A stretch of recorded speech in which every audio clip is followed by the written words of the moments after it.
가기사는 증시 각도기. 안녕하세요. 전문투자 증시나 심판 한지원입니다. 네, 안녕하십니까. 기가 찬 각도기 각사님. 오늘은 소리가 잘 나오게. 네. 요즘 참 방송도 이상하고 시장도 이상하고 오늘 빠질 줄 알았어요. 근데 오히려 오전장이 잘 견뎠지. 근데 지금 보면 항상 2시 반 이후에 문제가 생기더군요.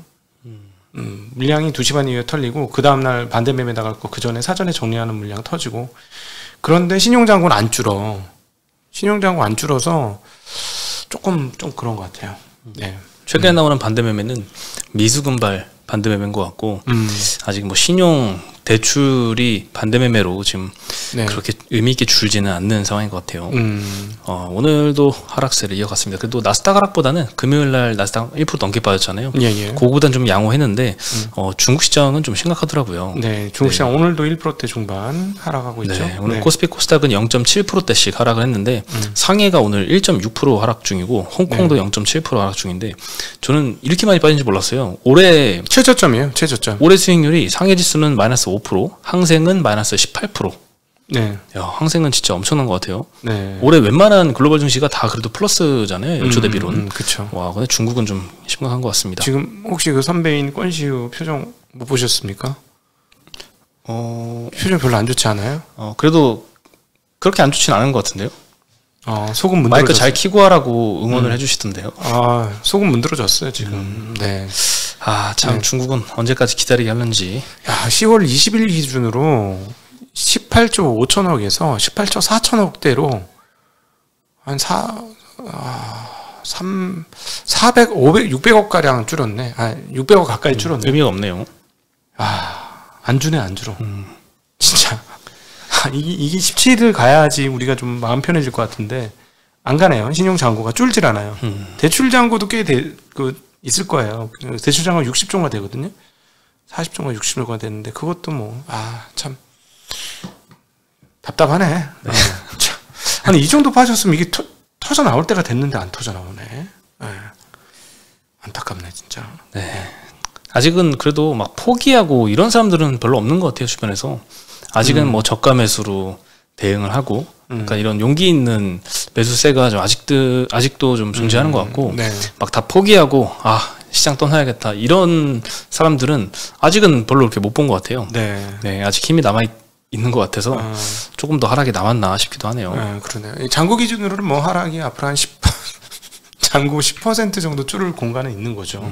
네. 그래도 여전히 코스피가 올해 플러스 5%, 코스닥은 12% 플러스입니다. 아직은 플러스 유지는 하고 있어요. 근데 고점 대비해서는 물론 엄청나게 많이 빠졌죠. 네. 코스닥이 문제예요. 제가 보기에는. 코스닥이 이게 문제예요. 제가 보기에는. 네. 오늘 상승 종목은 별로 이렇게 큰 의미가 없는 것 같고 증권업종이 제일 많이 떨어졌던 게 키움증권이 24%나 하락을 하면서 제일 업종을 다 같이 끌어내렸습니다. 다른 증권사들은 다 2, 3%씩 하락을 했고요. 건설업종에서는 현대건설이 8% 빠지면서 지난주 금요일날 호실적 발표하고 그래도 주가가 한 3, 4% 정도 올랐었는데 그걸 반납한 이상으로 오늘은 8%나 좀 하락을 했습니다. 다른 GS건설, 대우건설, DLENC 다 2, 3%씩 하락을 했고요. 보험에서도 동양생명, 한화선보, 한화생명, DB손보 다 3%대 이상 많이 하락을 했습니다. 오늘 키움증권이 제일 이슈였던 것 같습니다. 영풍 제지 때문에 미수금이 이건 신용하고 다른 거죠. 미수금. 네, 그렇죠. 신용과 미수금과 대출과 이걸 조금 좀 비교를 해주셨으면 좋겠어요. 신용이랑 대출은 일단 기본적으로 만기가 한 6개월 정도는 줍니다. 그리고 연장하면 3개월 혹은 2개월 단위로 연장을 시켜주니까 그래도 6개월 안에 물론 담보 비율 140%는 유지를 해야지 반대 매매가 안 나가지만 주가 하락만 아니면 여유가 있잖아요. 근데 미수는 종목이 3년업일제 결제가 되니까 그 결제 날 때 갚아야 됩니다 무조건. 그러니까 주가가 오르든 떨어지든 상관없어요. 저에게 남은 시간은 이틀밖에 없어요. 그 안에 승부를 봐야 돼요. 그래서 그 안에 갚지 못하면 이제 미수 채권이 되는 거죠. 어떻게 그렇게 많이 샀지 미수를? 이해가 안 돼. 뉴스를 보니까 100개 계좌로 시세 조정을 했다고 하잖아요. 그러면 일단 1번 계좌로 예를 들면 1,000억 원어치 미수를 이빠이 해가지고 사는 거죠. 그리고 3일 뒤에 상환할 때 다른 2번 계좌로 받아주는 거죠. 조금 더 높은 가격에. 네. 그럼 저는 일단 차익 한 1, 2% 벌고 나가는 거죠. 2, 3일 동안. 그러니까 뭐 미수 이자 충분히 내고 남을 정도가 되는 거고, 네. 2번 계좌도 한 3일 후에 3번 계좌한테 넘기고, 3번도 조금 높인 가격에 4번 계좌한테 넘기고, 요거 계속 반복하지 않았을까. 그러면서 이제 100여 개 계좌로 계속 이렇게 주가를 조금씩 올려가면서 한 거고, 그리고 이 그 일당이 4명이 체포가 되면서 중간에 매도가 나와서 하한가를 갖고, 그리고 이제 거래 정지됐잖아요. 네. 3년업일제 못 갚는 거죠. 갚아야 되는데. 그러니까 이제 붕 뜨는 거죠. 미수금이 갑자기 키움증권에서 5천억 이렇게 뜨는 거고. 아니 근데 용풍 재지 사이즈가 있는데 어떻게 미수금이 5천억이 뜨냐는 거지. 뭐 예를 들어 걔가 뭐 40조짜리냐 뭐 20조짜리다 뭐 이러면 5천억 뜨는 게 이해가 되는데 뭐 1조대잖아요. 어떻게 5천억이 떴지? 미수가? 저는 그래서 얘네들 혹시 미수를 일부러 이게 도피성 매각을 하고 걸린 것 같으니까 자기네 본계좌들 거 팔아 제끼려고 이쪽에는 팔자 왕창 내고 이 그 키움증권 기존에 있었던 계좌는 미수로 왕창 다 사주고 튄 거야. 일리가 있네요.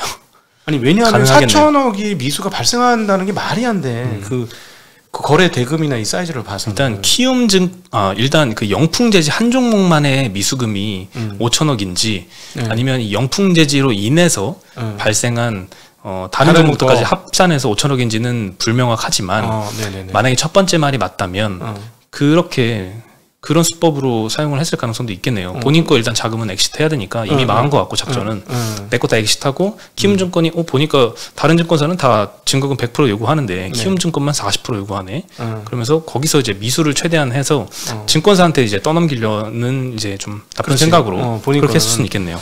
그러면은 이제 이렇게 된다면 관련된 그 거래가 크게 터졌던 계좌를 출금 정지를 시켜야 되는 수밖에 없네. 키움증권 만약에 그렇다면 뭐 우리 추정 중에 하나인데 뭐 그렇게 됐다는 얘기가 아니야. 혹시 그렇다면.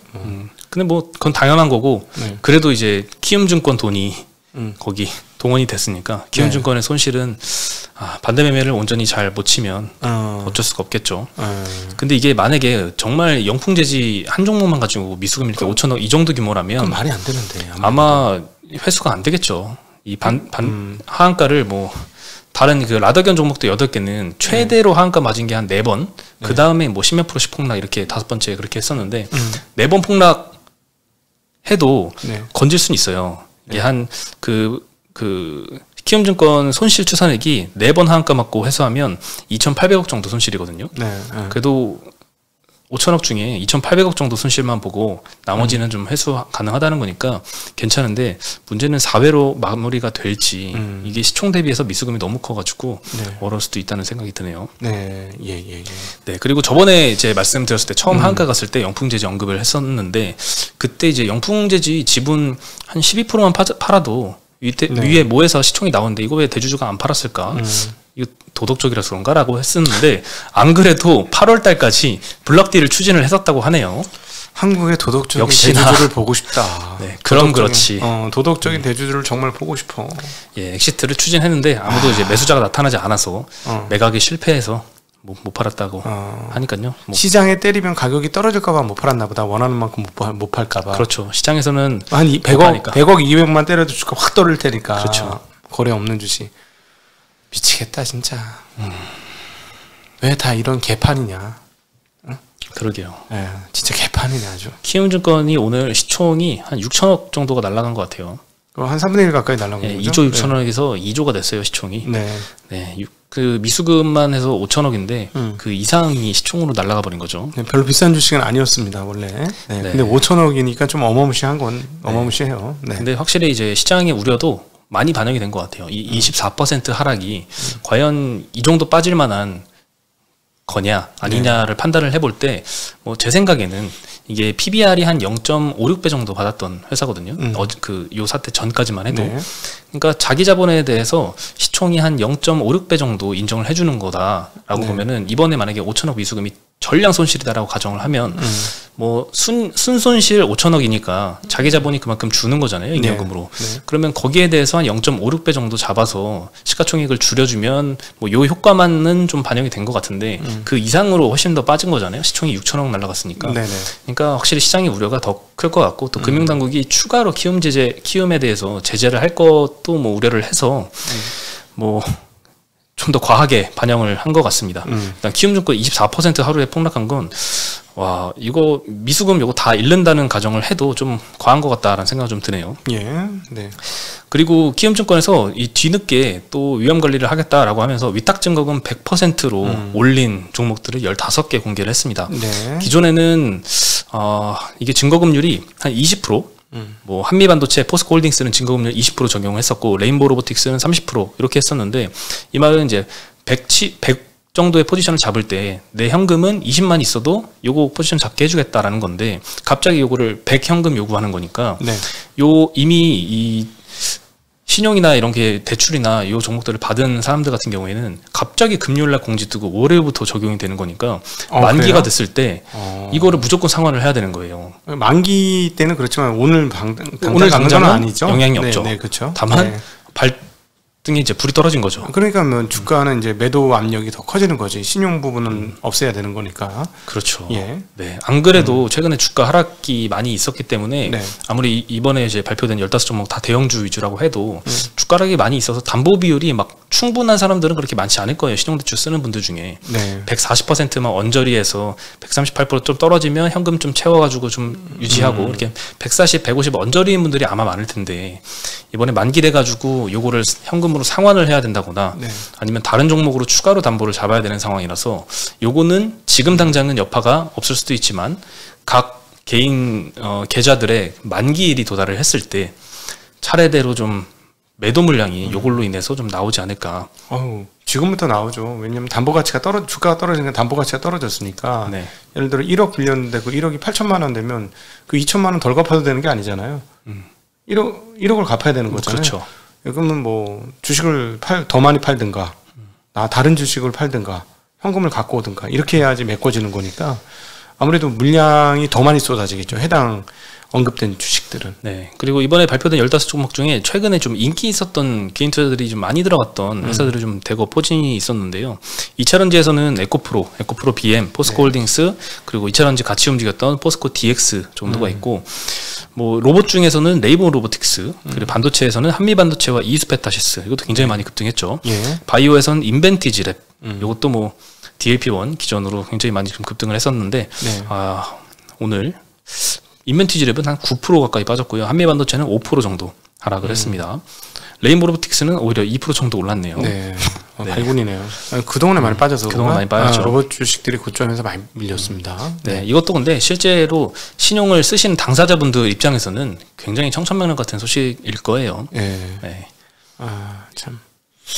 개인적으로 막 그래서 신용 좀 쓰지 말자는 입장이에요. 이렇게 떨어질 때 감당이 안 되는 경우가 많거든. 30% 정도만 신용 써도 그냥 무너져 버리거든, 잔고가.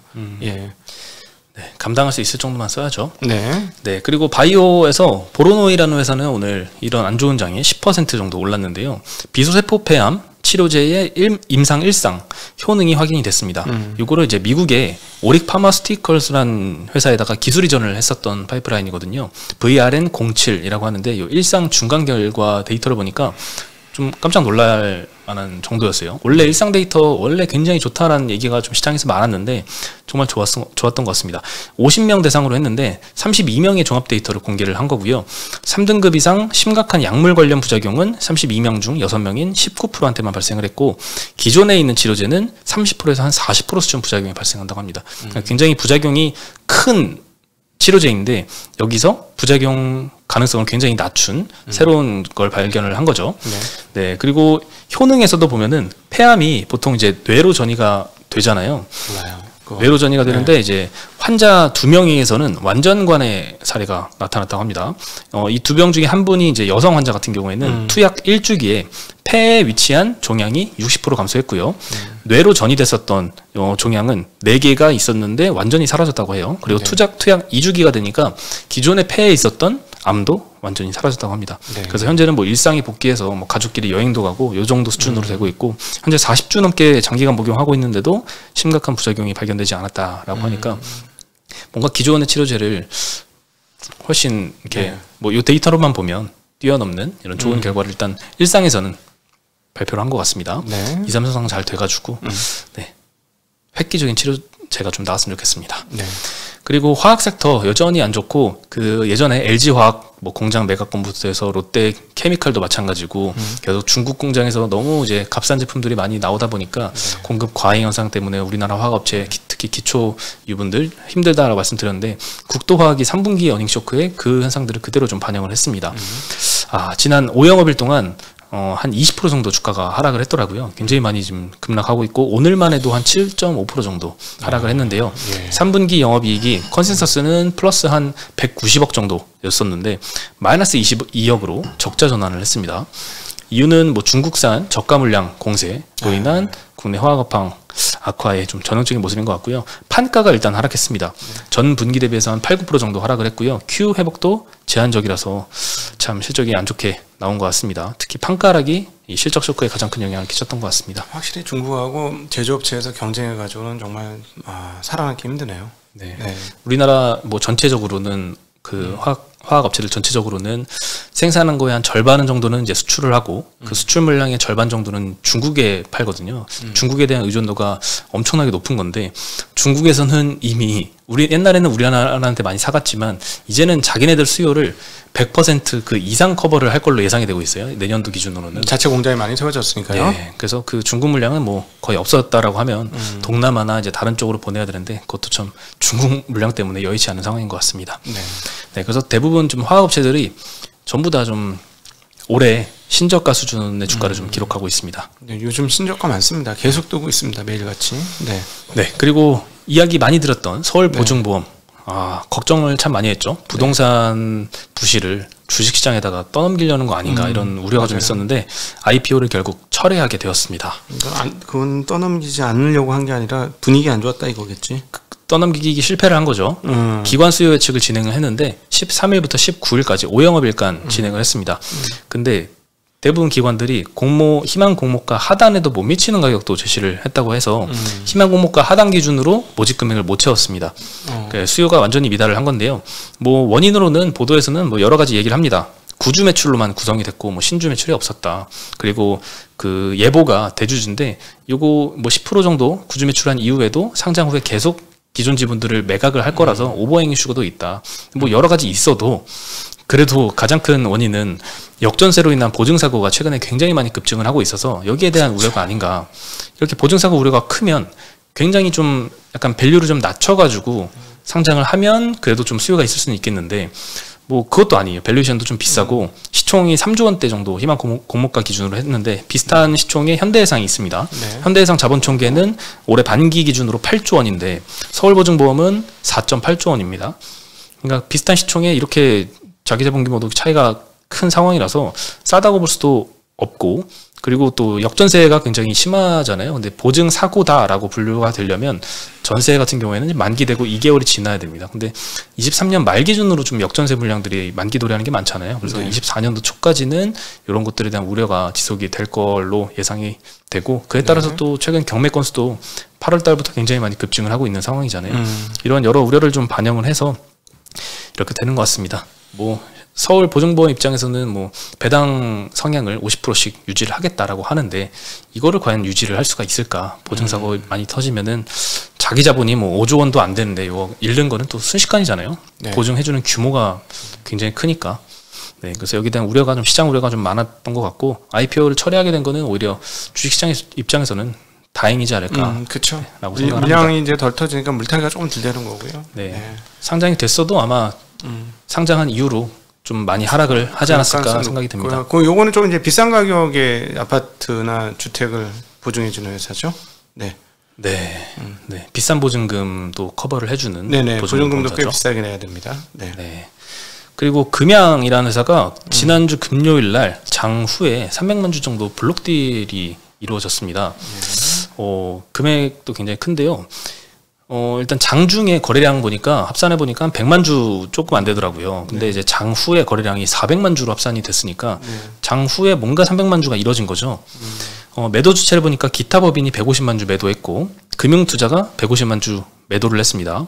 매수 주체는 외국인이 150만 주 매수했고 금융투자가 150만 주를 매수를 했습니다. 근데 이게 아직 주체가 누군지 안 밝혀졌고 보통은 이제 좀 이야기가 돌거든요. 블록딜이 이루어지면 할인율은 몇 %에 누가 매도를 했는지 이런 것 뭐 주가는 얼마에 정도 형성이 됐는지 이런 게 공개가 되는데 전혀 뭐 이런 보도가 없어가지고 좀 의문의 베일이 좀 휩싸여 있습니다. 오늘 그래도 2차전지 또 이렇게 그렇게 주가가 좋지는 않았는데 그거보다 조금 더 많이 하락은 했어요. 4.4% 정도 하락은 했는데 네, 뭐 베일에 쌓여 있네요, 여전히. 네. 이 수급만 가지고는 정확히 뭐 어떤 일이 일어났는지 추정하기는 좀 어렵습니다. 여기 대주주가 매도를 한 건지 아니면 뭐 다른 뭐 기타 주주가 매도를 한 건지는 좀 불명확한 것 같아요. 어쨌든 이거 상승 시작하기 전에 시총이 2천억이었는데 일부만 팔아서도 2천억 충분히 조달할 수 있는 회사가 되었습니다. 네. 네. 예. 대주주가 팔지는 않았길 바라봅니다. 어쨌든 회사가 팔은 거 아니야.